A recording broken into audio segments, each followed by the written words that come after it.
Une production, Les Podcasteurs.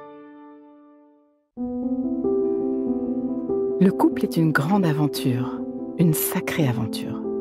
Tous connaissons des joies et des peines au sein de nos couples, et tous avons besoin d'éclairage.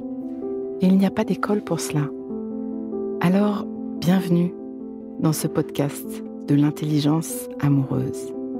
Je suis Florentine Dolnoy-Wang et je vais vous donner la main le long de la voie du couple, cet univers passionnant, complexe et unique en son genre, qui nous envoie dans le meilleur comme dans le pire. Passionnément, j'apprends, je crée et je transmets des outils pour ouvrir toutes les possibilités de l'amour en nous et entre nous, pour laisser l'amour faire son travail et nous ramener à nous-mêmes, pour nous aider, tous et chacun, à fertiliser l'espace du couple. À chaque épisode, je répondrai à une question. Viens me la poser sur Instagram, l'espace du couple. À nos amours.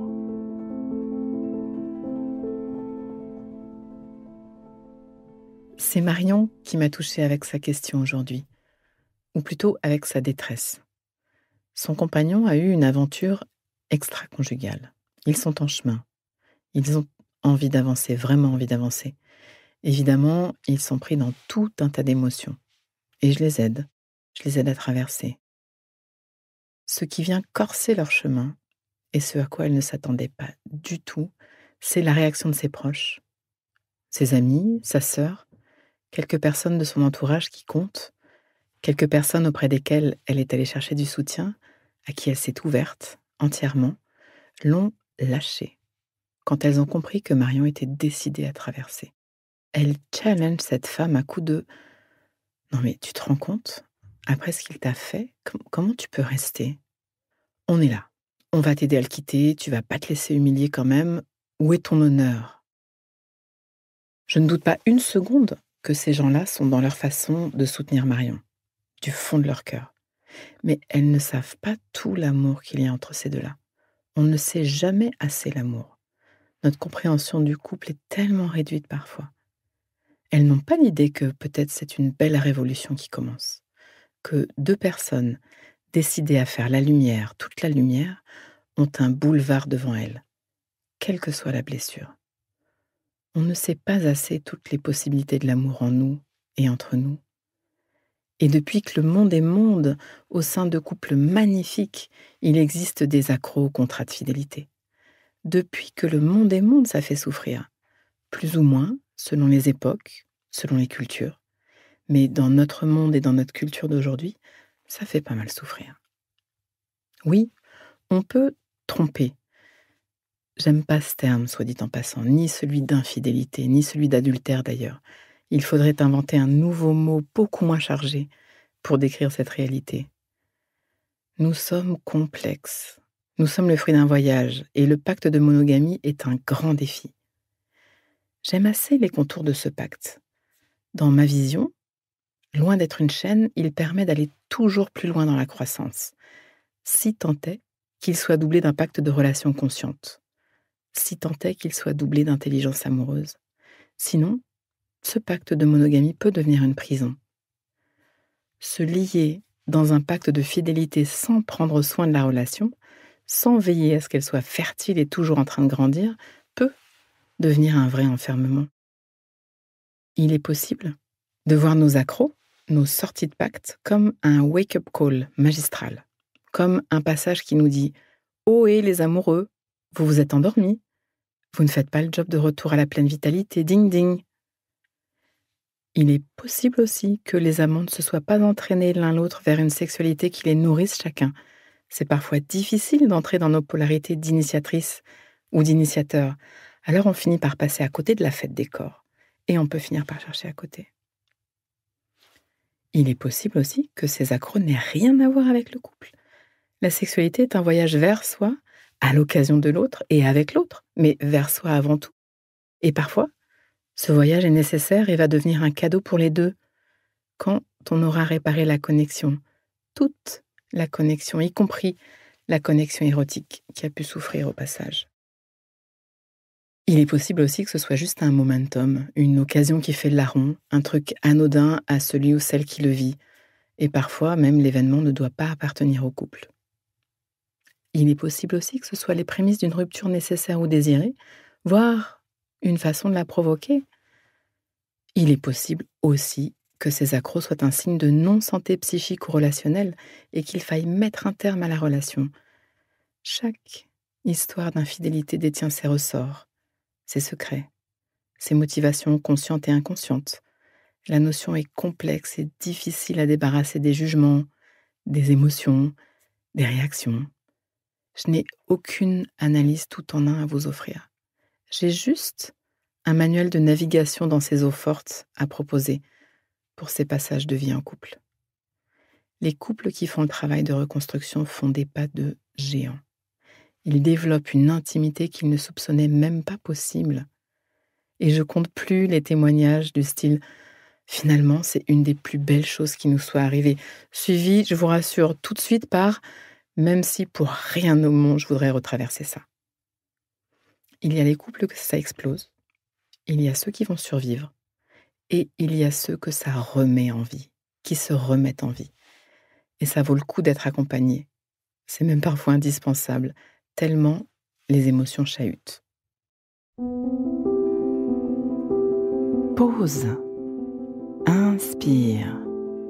Expire. Fais de la place à l'intérieur. Comme un petit entracte qui donne de l'oxygène. Prends juste un instant pour refaire de la place. Voilà. J'y reviens.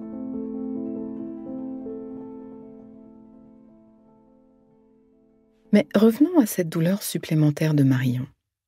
Elle n'est pas comprise par son entourage, pas soutenue dans sa démarche. Elle se sent jugée. Non seulement elle et son compagnon ont à traverser tout ce qui les attend comme émotion à passer de l'autre côté de cette crise, mais en plus, ses proches dénigrent son choix, son courage, son amour. À la honte de divorcer des générations qui nous ont précédés, s'est substituée la honte de rester dans un couple qui bat de l'aile, la honte de s'accrocher, de ne pas tout envoyer promener. C'est comme le monde à l'envers. Aujourd'hui, c'est rester. Persister dans un couple en crise, un couple qui va mal, qui est suspect.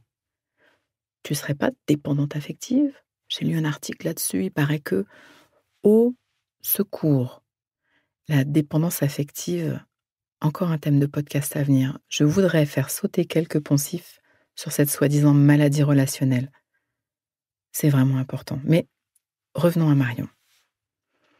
Pendant des siècles, les divorcés se voyaient désignés à la vindicte populaire. C'était la honte. Aujourd'hui, c'est le conjoint qui décide de rester après avoir vécu l'adultère qui est questionné par son cercle proche. La honte a changé de camp. Avec les meilleures intentions du monde, nos entourages nous conseillent la séparation quand ils nous voient en crise ou dans la douleur et trouvent suspect de rester dans le couple. Ça leur fait comme un aveu de faiblesse, alors même que nous avons tellement besoin d'eux dans ces moments-là pour traverser, pour tenir, pour rester en lien avec la beauté de notre partenaire quand elle nous échappe momentanément. La vie de couple n'est pas un long fleuve tranquille. Le grand amour se trouve pas, il se construit pas à pas, et certains pas piquent. Marion n'est pas la seule. J'ai rencontré beaucoup de couples en crise qui souffraient d'avoir dû mettre une distance temporaire avec les leurs afin de protéger leur intention de rester ensemble, s'éloigner pour mener ce combat intime de se remettre en vie à deux. Parfois, ils viennent même me voir en cachette. Ils ne comprendraient pas, me disent-ils. Vous vous rendez compte de cette solitude que nous nous infligeons les uns les autres? Dans un moment où il y a tellement besoin de soutien? Émotionnellement, c'est suffisamment difficile d'être en crise dans son couple. Tous, nous en savons quelque chose. Mais voilà, avec toutes les conneries qu'on peut lire sur la dépendance affective, rester, s'accrocher à son couple, vouloir traverser, c'est la nouvelle honte. Parfois, nos proches revivent leurs histoires relationnelles à travers la nôtre et réactualisent cette vieille lutte homme-femme qu'il est grand temps d'abandonner. Soyons prudents dans nos façons de prendre parti.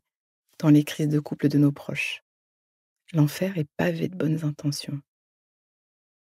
Quand un couple autour de nous est dans la tourmente, aidons-le à tenir, aidons-le à traverser sans jugement, sans hurler avec les loups.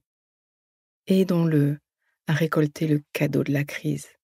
Oui, nos crises peuvent devenir de vrais grands cadeaux avec un peu d'intelligence amoureuse, mais ça, vous commencez à le comprendre épisode après épisode. Nous avons besoin les uns des autres. Nous avons besoin de cette présence qui dit « Je sais, c'est compliqué, tu as du courage, vous avez vraiment du courage tous les deux. Je suis là, je te soutiens dans tes choix. Nous aussi, on a eu des embûches, tu sais, ça arrive. Tu as le droit de ne pas savoir. Tu as le droit de souffrir et de continuer à aimer. Nous sommes complexes. Trouve ton chemin. Trouvez votre chemin. Prenez le temps. Oui, notre simple présence aimante peut aider un couple à effectuer sa mue. Parce qu'après tout, qui n'a jamais été challengé par ce pacte de fidélité? Qui n'a jamais songé à, eu envie de, ou même sauter le pas? Osons regarder notre monde et nous occuper de lui plutôt que d'aller dénouer les poutres dans l'œil de nos voisins. On va le changer, ce monde. À nos amours. Pause. Donnons-nous le temps, quelques instants, pour intégrer. Prends le temps d'une respiration. Inspire. Expire. Et sens. Branche-toi sur ce que tu vis à m'avoir écouté. Tu vas terminer cette phrase. Une chose que je comprends pour ma vie amoureuse, présente ou passée, c'est: et ce qui me touche le plus là-dedans, c'est: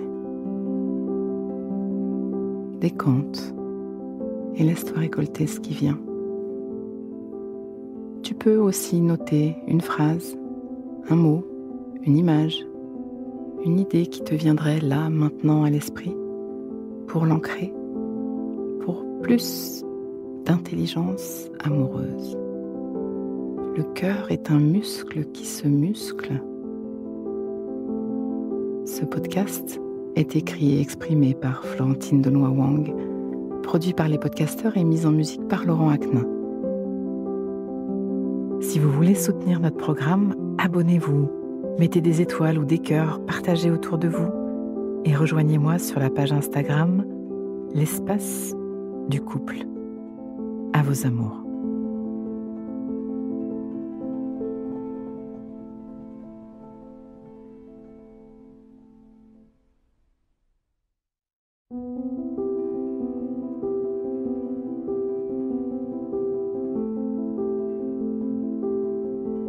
Ne manquez aucun épisode de l'Espace du couple. Abonnez-vous et mettez 5 étoiles sur Apple Podcasts, Deezer ou Castbox. À nos amours.